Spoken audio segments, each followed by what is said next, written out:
নমস্কার, আমি অ্যাস্ট্রোলজার বৈশালী সরকার।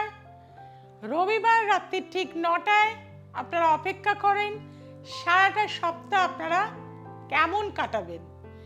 23শে মার্চ থেকে 29শে মার্চ কেমন যেতে চলেছে এই সপ্তাহটা, সেটা নিয়ে আজকে কিন্তু আলোচনা করব। প্রথমেই আসবো মেষের ঘরে কিন্তু থাকছে চন্দ্র, বৃষ রাশিতে ইউরেনাস, তৃতীয় ঘরে কিন্তু রয়েছে বৃহস্পতি, অর্থাৎ মিথুন রাশিতে রয়েছে বৃহস্পতি, কর্কট রাশিতে কোনো প্ল্যানেট নেই, সিংহ রাশিতে কেতু পূর্ণ কালসর্প সৃষ্টি করছে, কোনো কন্যা, তুলা, বৃশ্চিক, ধনু, মকর 5টা ঘর সম্পূর্ণভাবে খালি এবং বুধ, মঙ্গল, রাহু একত্র অবস্থায় কুম্ভ রাশিতে অবস্থান করছে এবং ন্যাচারাল জোডিয়াকে দ্বাদশে রবি, শনি এবং শুক্রের অবস্থান রয়েছে। এই হচ্ছে আমাদের সারাটা সপ্তাহের প্ল্যানেটারি পজিশন। প্রথমেই আসবো মেষ রাশি। মেষ রাশির ক্ষেত্রে বলবো লগ্নপতি মঙ্গল কিন্তু রাহু যুক্ত অবস্থায়। মাথা ঠান্ডা রাখুন এবং মায়ের সাথে ভীষণ ভালো ব্যবহার করুন। প্রতিদিন মাকে প্রণাম করুন বা যে কোনো সলা পরামর্শ সব মায়ের সাথে করুন এই সপ্তাহে। আপনাদের ক্ষেত্রে যেটা দেখা যাচ্ছে, এই কালসর্প আপনার সন্তানকে নিয়ে কিন্তু টেনশন আনবে এই সপ্তাহে। আপনাদেরকে কোথাও হঠাৎ করে টাকা ইনভেস্টমেন্ট, বিশেষত শেয়ার মার্কেট ইনভেস্টমেন্ট সেক্টরে কিন্তু ভীষণ সতর্কতা নিতে হবে, না হলে সমস্ত টাকা কিন্তু ড্রেনেজ হয়ে যাবে। আপনাদেরকে বলবো আপনারা প্রতিদিন মাটিতে বসে খাবার খাবেন এবং তামার ঘটিতে প্রতিদিন কিন্তু আপনারা একটু করে গুড় ভিজিয়ে রাখবেন, সকালবেলা উঠেও সেই জলটি আপনারা সেবন করবেন। আসছি বৃষ রাশি। বৃষ রাশির কিন্তু লগ্নপতি এক্সল্টেড রয়েছে কিন্তু রবি যুক্ত অবস্থায়, যার ফলে দেখা যাবে আপনাদের জীবনে বৃষ রাশির যারা মেল রয়েছেন, ফিমেল রয়েছেন, কিছু স্ক্যান্ডাল, কিছু অ্যাফেয়ার্স ঘটিত বা আগে কিছু ঘটনা, মোবাইলে পিকচার চলে আসা, কিছু বদনাম ঘটে যাওয়া, এইগুলো কিন্তু ভীষণভাবে আপনার জীবনে আসবে এবং তার ফলে কিন্তু এই সপ্তাহটা পারিবারিক অশান্তি বৃদ্ধি পাবে। সেদিক থেকে সাবধানতা অবলম্বন করতে হবে। তবে অর্থনৈতিক জায়গাটা ভালো, যেখানে আপনার টাকা আটকে ছিল সেই টাকা কিন্তু বেরিয়ে আসার সুযোগ থাকবে। আপনাদেরকে বলবো আপনারা অবশ্যই প্রতিদিন হনুমান চালিসা পাঠ করুন, অবশ্যই গুড় ছোলা দিয়ে হনুমানজিকে রোজ পুজো দিন এবং তুলসী পাতার মালা হনুমানজিকে চড়ান, বা আপনারা গণেশজিকেও কিন্তু দুর্বার মালা কিন্তু পড়াতে পারেন। আপনাদের এতে কিন্তু অনেকটা ভালো হবে। আসছি মিথুন রাশি। মিথুন রাশির কিন্তু যাদের বিয়ের ক্ষেত্রে বাধা ছিল, বিয়ের যোগাযোগ করুন, অবশ্যই কিন্তু কাজে দেবে। তবে আপনাদের ক্ষেত্রে পারিবারিক কিছু ডিস্টারবেন্স কিন্তু আসবে, আত্মীয় স্বজন কিছু শত্রুতা করবে, কর্মক্ষেত্রেও আপনার কিন্তু শত্রুতা বাড়বে, হঠাৎ করে চাকরিটা কিন্তু চলে যেতে পারে। সেদিক থেকে এই সপ্তাহে কিন্তু আপনাদের চুপ করে থাকতে হবে, মাথা ঠান্ডা করে থাকতে হবে, মেডিটেশন করতে হবে। প্রতিদিন হাফ ইঞ্চি করে কাঁচা হলুদ খান, সেটা আপনাদের কেরিয়ারের জন্য ভালো হয়ে থাকবে। এবং নম দুর্গে দুর্গে রক্ষণী রক্ষণী স্বাহা, এটা লাল কালি দিয়ে এভরিডে লিখুন, তাতে আপনাদের অনেকটা উপকার হবে। আসছি কর্কট রাশি। কর্কট রাশির দশমে চন্দ্র। আপনাদের কর্মসূত্রে ট্রাভেল ট্যুর করতে হতে পারে এই সপ্তাহে, ছোটখাটো কোথাও না কোথাও যেতে হতে পারে, সেটা আপনাদের জন্য ভালো হবে। কিছু অর্থ প্রাপ্তির যোগ আছে, সেটাও কিন্তু হঠাৎ করে প্রাপ্তি যোগ রয়েছে আপনাদের। তবে শরীর কিন্তু ভোগাবে, অর্থাৎ একাধিক প্ল্যানেট অষ্টমে থাকার জন্য নেশার দ্রব্য আপনারা কিন্তু স্পর্শ করবেন না এই সপ্তাহে। সাদা চন্দনের টিপ পরবেন, জলে রক সল্ট এবং কর্পূর দিয়ে স্নান করুন, সেটা আপনাদের জন্য ভালো হবে। আসছে সিংহ রাশি। সিংহ রাশির কিন্তু সপ্তমে মঙ্গল, বুধ, রাহু, পার্টনারের সাথে প্রচন্ড ভুল বোঝাবুঝি এবং মায়ের জন্য পার্টনারের সাথে অশান্তি বা শাশুড়ির জন্য পার্টনারের সাথে অশান্তি, শত্রু বৃদ্ধি হবে, শারীরিক বিপত্তি যোগ রয়েছে, হঠাৎ করে প্রেশার বেড়ে যাওয়া, হসপিটালাইজড হওয়া, হার্ট অ্যাটাক করার কানেকশনও কিন্তু রয়েছে। কাজে আপনাদের বলবো অবশ্যই সূর্য প্রণাম রেগুলার করুন, সূর্যদেবকে সূর্যার্ঘ্য দিন, রবিবার করে নিরামিষ আহার খান, সেটা আপনাদের জন্য ভালো হয়ে থাকবে। আসছে কন্যা রাশি। কন্যা রাশির ক্ষেত্রে দেখা যাচ্ছে যে লগ্নপতি কিন্তু ষষ্ঠভাবে মঙ্গল, বুধ, রাহু যুক্ত, অর্থাৎ মাথা আপনার কাজ করবে না, কে কি বললো সেটা নিয়ে আপনি ব্যস্ত থাকবেন, কারো কথার মধ্যে যাবেন না, অশান্তি আরো বৃদ্ধি পাবে। এই সময় পার্টনারশিপ বিজনেস থেকে অশান্তি বাড়তে পারে। তবে বিয়ের যাদের যোগ রয়েছে, এই সময় হওয়ার যোগ রয়েছে, দেখাশুনো করুন, সেটা কিন্তু এই সপ্তাহে ভালো হয়ে থাকবে। আপনাদেরকে বলবো অবশ্যই একটু মাখন আর মিছরি ভগবান শ্রীকৃষ্ণকে দিন, তাতে আপনাদের মঙ্গল হবে। প্রতিদিন একটু মাখন মিছরি দিন এবং অবশ্যই কিন্তু ঠাকুরকে ডাকুন আর হলুদ আসনে বসে পুজো করুন, সেটা আপনাদের জন্য মঙ্গলদায়ক হবে। আসছি তুলা রাশি। তুলা রাশির কিন্তু মাথা ঠান্ডা রাখতে হবে, ব্যবসায় উন্নতির যোগ রয়েছে। যারা কনস্ট্রাকশন, বিল্ডিং মেটেরিয়ালসের ব্যবসা করছেন, এই সপ্তাহে প্রভূত ইনকামের কিন্তু কানেকশন রয়েছে। ব্যবসার দিকে ভালো হলেও আপনাদের কিন্তু শরীরটা কিছুটা ভোগাবে, পেটের সমস্যায় ভুগবেন, সুগারটা বেড়ে যাবে। তবে মান সম্মান বৃদ্ধি পাওয়ার যোগ এই সপ্তাহে প্রবলভাবে রয়েছে।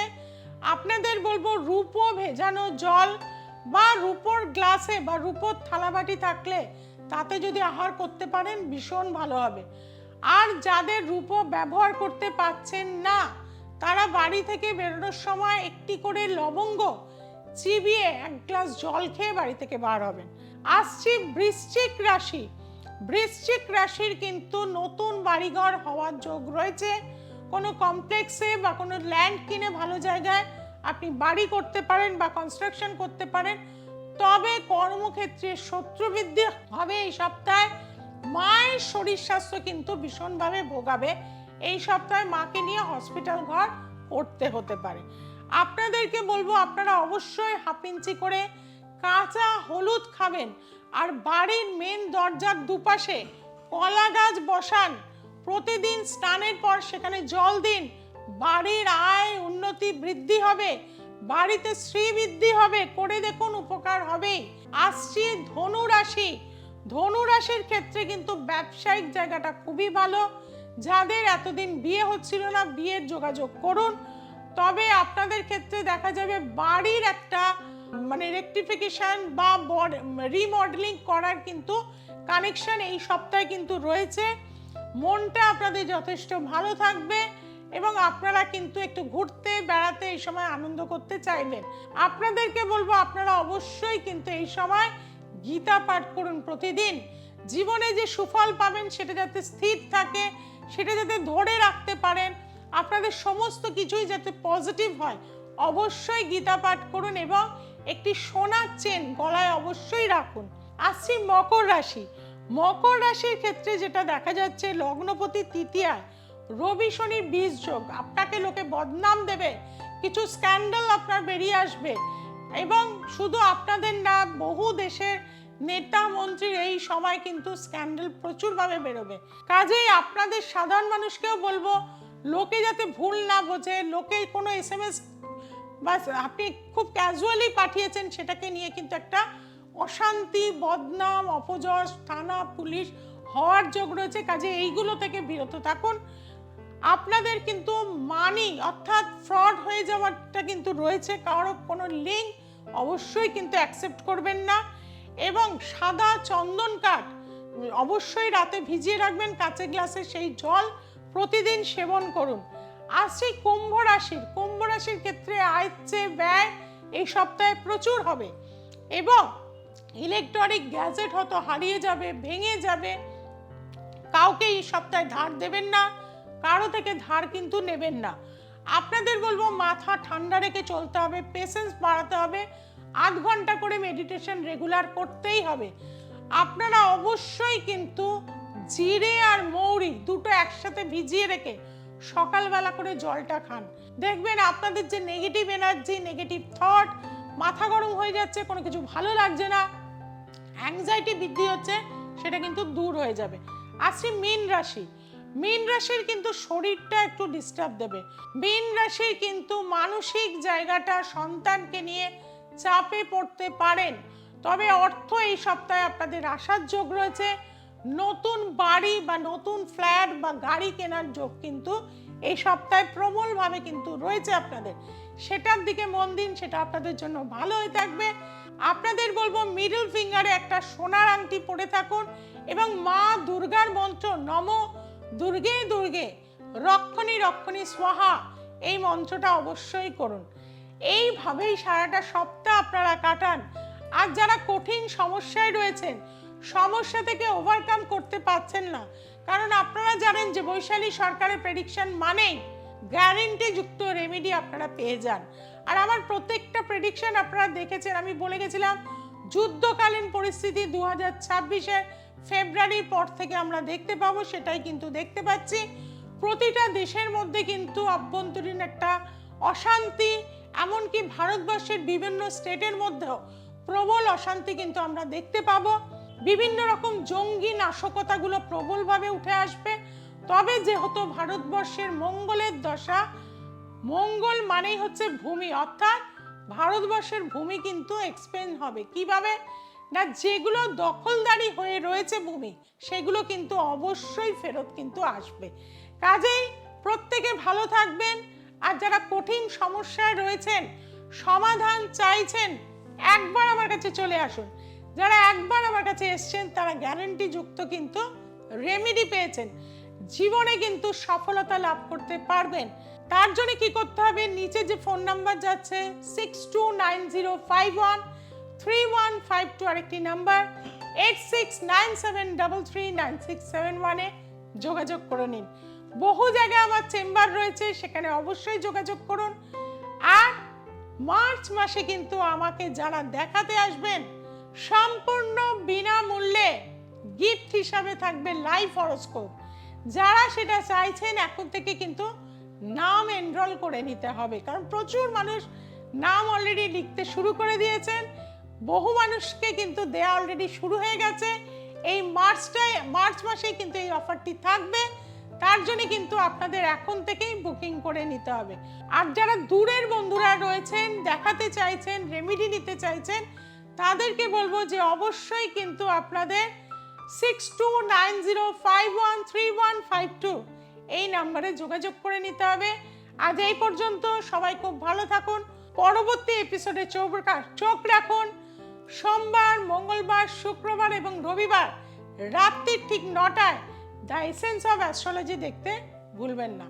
জয় তারা, জয় মা তারা, জয় জয় তারা, হর হর মহাদেব।